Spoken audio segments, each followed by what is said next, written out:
Welcome everyone. Just got a couple of announcements before we start. Today we'll have sessions from 1 to 5:15 p.m. At the close of today, we'll be giving away door prizes, and you got to be present for that to win those.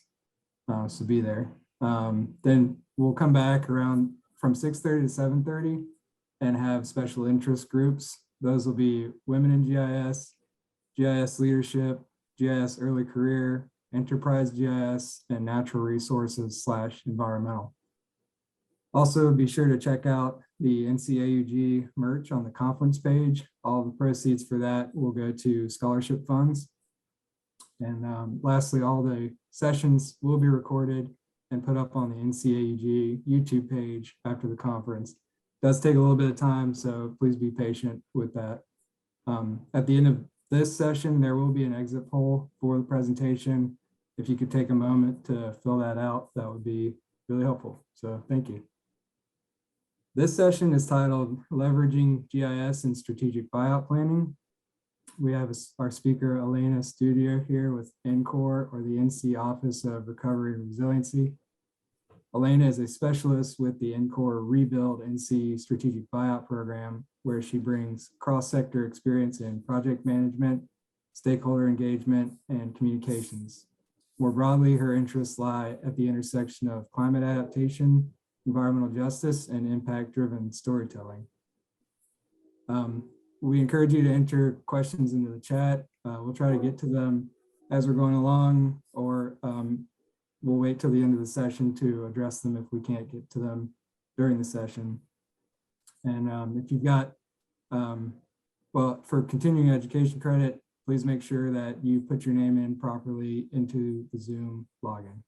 Thanks. Take it away, Elena. Thanks so much, Ben. Hi, everybody. I'm Elena. As Ben mentioned, I'm a specialist with the North Carolina Office of Recovery and Resiliency Strategic Buyout Program, and I am so excited to be here today and to get to share a little bit of what we're doing with GIS with all of you. So thank you so much for being here. So today we're going to touch on a little bit of just an overarching view of what NCORR is, what it does, a little bit of background on the program just generally, and then we're going to dive into how we're making buyouts smarter, how we're leveraging GIS and data in our planning process in particular. And then at the end, hopefully if we have time, I'm hoping to get into what some of our missing pieces are. What data we'd love to have and to be able to incorporate into our planning process. And then hopefully some time for questions as well. So just some background on NCORR generally. It's housed under the Department of Public Safety, and it serves as the implementation arm for Governor Cooper's Executive Order 80. And so that was established in the aftermath of Hurricane Florence with the intention of not only streamlining disaster recovery programs, but also helping communities to rebuild in a more forward-looking way. With resiliency in mind. And so in addition to that resiliency program, it administers a number of different smaller programs working with homeowner recovery, affordable housing, strategic buyout, of course, and then also notably right now, pandemic-related rent and utility assistance, which you might be familiar with under the HOPE moniker. And just as some kind of context, just generally, to date, North Carolina has actually invested more than $3.6 billion in state and federal funds to support recovery, to support hurricane recovery. And you can learn more about that and about all of NCORR's programs at rebuildnc.gov, which I encourage you guys to visit. So as I mentioned, NCORR is housed under the Department of Public Safety, and within that, we have Rebuild NC, which deals with a lot of our disaster recovery work. And so there are a suite of programs housed in Rebuild NC. First up is the Homeowner Recovery Program, and you can kind of think of that as a sister program to Strategic Buyout. We actually have a lot of dually enrolled applicants across the two programs, and they're able to proceed through both and kind of understand, what each program at the end might be able to offer them before making a decision about which they'd like to participate in. Homeowner Recovery primarily deals with things like elevations, reconstruction. So it occupies a really distinct niche from strategic buyout, but it does, but we are very closely related and we work very closely together.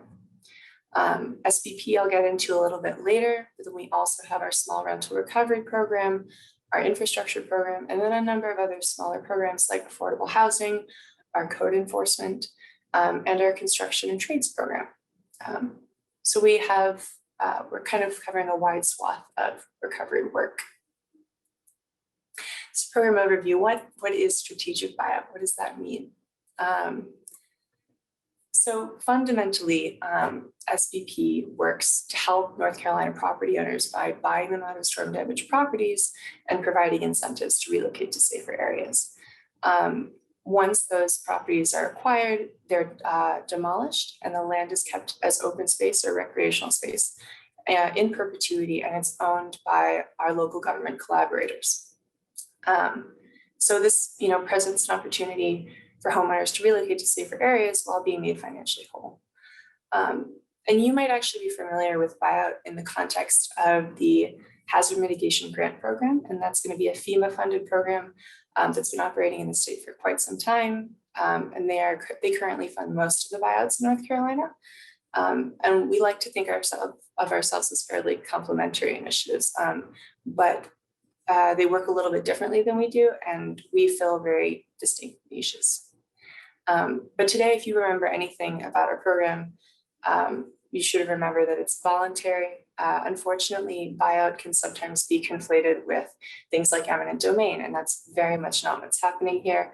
We are only working with, interested, self-motivated property owners and communities.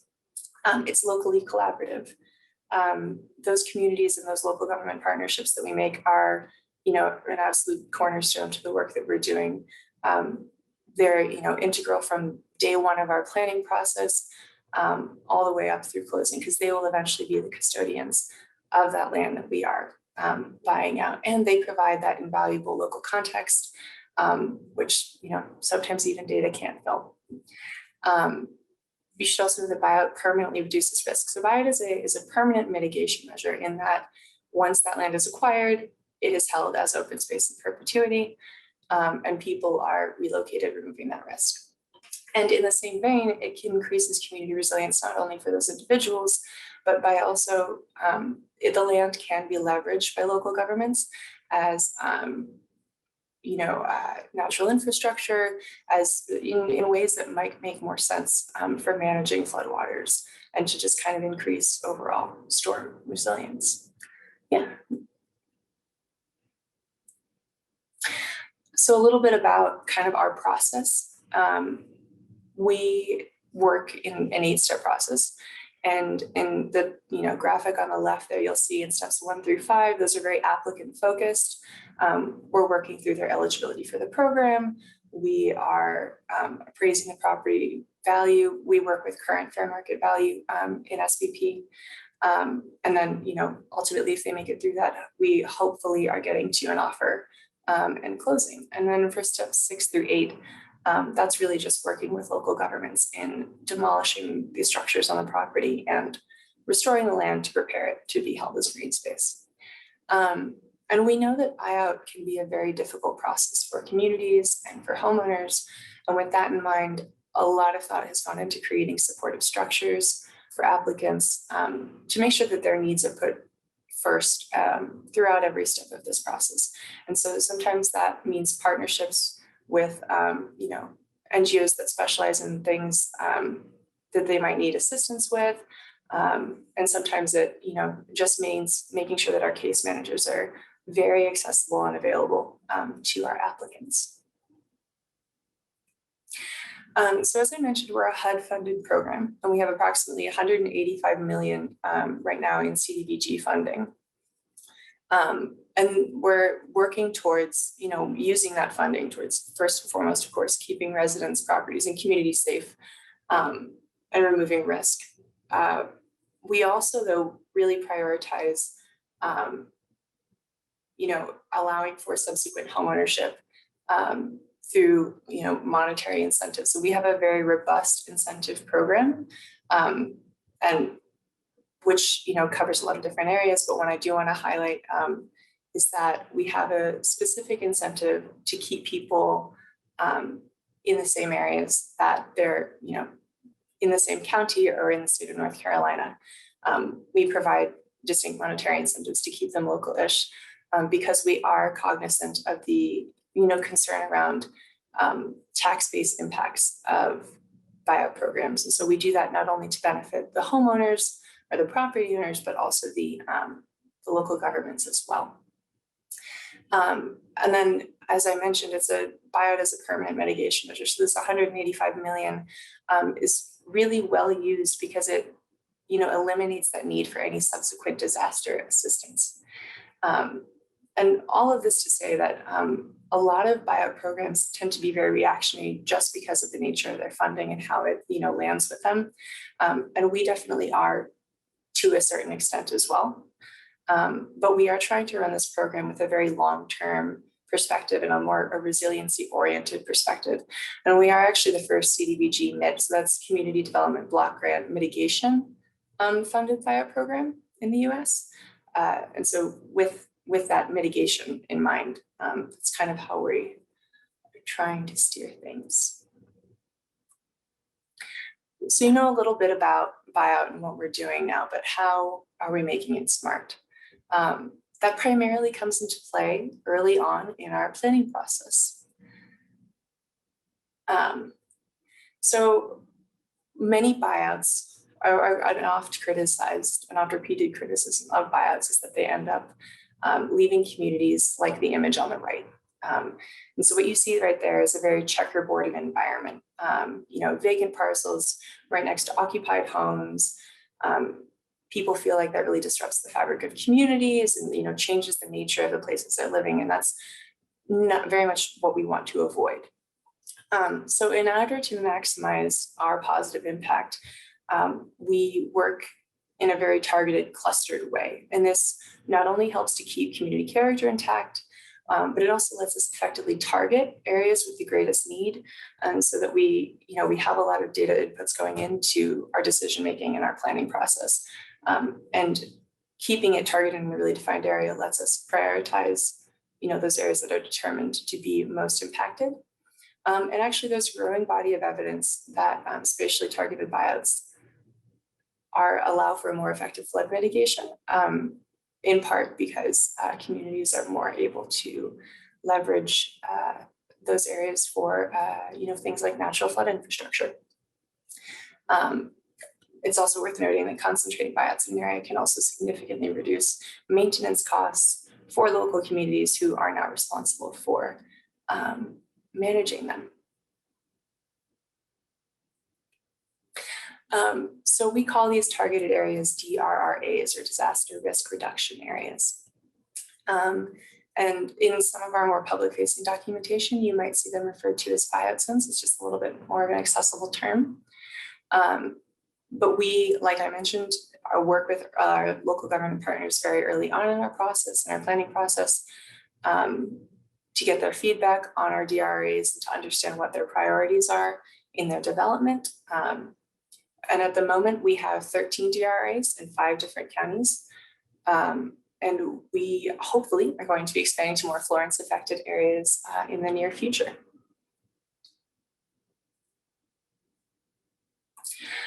So the first step in our planning process is, we have a lot of data going into how we define where we're going to work, but that really begins with our most impacted and distressed counties.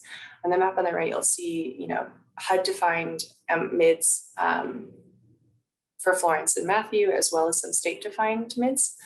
And this is really where, we begin. We're only going to be working in these areas as condition.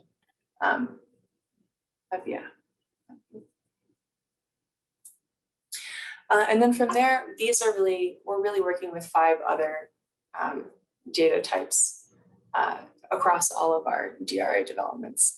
And so the first one of those is severe repetitive loss or repetitive loss data. And that's going to be properties that have 4 or more separate payments of more than $5,000 each, or 2 or more payments where the total value exceeded the value of the property. And so that gives us a really good historical perspective on the risk and storm damage, repeated storm damage in an area. Next, we're looking at hazard mitigation grant program registrants. As I mentioned before, HMGP is the other largest buyout program working in the state. And understanding where they are and where they have worked in the past gives us good, historical context for storms and storm damage, but it also kind of gives us an awareness of how aware a community might be that buyout of like what buyout is and how open they might be to that as a concept. Then we're looking at FEMA IA recipients, FEMA individual assistance recipients. Again, it's a great historic indicator of storm impact and storm damage, flooding impact. And then apart from that, we're looking at floodplain data. And this is really one of our best tools with kind of a forward-looking perspective. We don't have a lot of other, predictive things at our disposal at the moment that we're leveraging, but, floodplain data gives us an idea of future risk to certain properties. And then finally, income data. We are a program that is intended to serve primarily low to moderate income communities. And so we try to really operate in areas that are no less than 40% LMI. And so really what we're doing is we're identifying concentrations of all of this data in the MIDs that we've identified before. So we're looking for where there are many severe repetitive loss properties overlaid with, HMGP registrants, overlaid with, they're in the 100-year floodplain or they're in the floodway. And so, that's kind of, we're looking at the intersection of all of these. And then in addition to these, we're also looking at things flood inundation data, particularly in Princeville and Lumberton, that became really useful. It's not available everywhere that we're working. And then sometimes parcel data obviously is very useful from like a, tax information perspective, but we end up using a lot of satellite data as well, just to kind of understand like the character and the density of the places that we're looking at. We don't necessarily want to be buying out a property in a downtown core, or maybe we don't want to include a DRA directly adjacent to a school. So tax data and sat data gives us, really good context for the environment that we're thinking of operating in, not just the storm damage, but who are we impacting with this proposed buyout area. Yeah, so just an example. So we typically, what we do is we take all of those inputs and we make a map. And we take those to local governments. And so in our initial DRA development for Lumberton, we designed it to be relatively contiguous. You can see here, this is actually kind of large for a DRA for us. Sometimes we'll work in, just 10 or 15 parcels clustered together, but we had included all of these in the potential DRA area. You can see on this map here, that blue is the flood depth. You have, the HMGP acquisitions on there. So this gives you a good idea of, what we're delivering to local governments to kind of explain to them what our decision-making process and, what we were taking into account and sort of highlighting areas. But then after consulting with the local government, this is the map that we actually ended up with in Lumberton. So, at their request, and sort of with their local context, we ended up significantly amending the original plan just to more closely follow the boundaries of the floodplain. And I think it's a really good example of our process in action, because, you can have all the data in the world. But when you start to aggregate things, you miss people, you miss that hyper local context. And nothing, for us so far has really replaced the very intimate local knowledge of the places that we want to operate in. So yeah. So our missing pieces. This is the thing, as a new agency, we're still building out our GIS capacity, and we're constantly looking for ways to leverage it in our work and our program, and to understand how we can be more effective and efficient in our planning process. And these are just the data types that I think we really wish we had, and they kind of fall into like 3 major categories at this point. We'd be very interested in anything that like an actual damage indicator. So that's, addresses with substantial damage, records of emergency calls playing during storm events. They would give a new dimension to our understanding of, storm damaged areas. And it would also allow us to reach people who didn't access financial assistance resources. A lot of the other data types that I mentioned do sort of rely on people having enough capacity to, make that initial contact and get FEMA IA. And that isn't everyone, and it can't be, right? So actual damage indicators would really help us kind of fill that gap and just give some great historical context. And then long-term recovery group information. This would be really powerful, in the present, because it would tell us a lot about where there has been unmet need, and where, up until this point, there has been significant investment, and, what has gone well there, and where we could, again, that tells us two things. It tells us where we could potentially be capitalizing and, compounding our efforts and investing alongside things that are already been undertaken, but it also tells us where maybe, funds have been spent, need has been met, and we don't necessarily need to be. So both of those two things would really help us in our initial planning.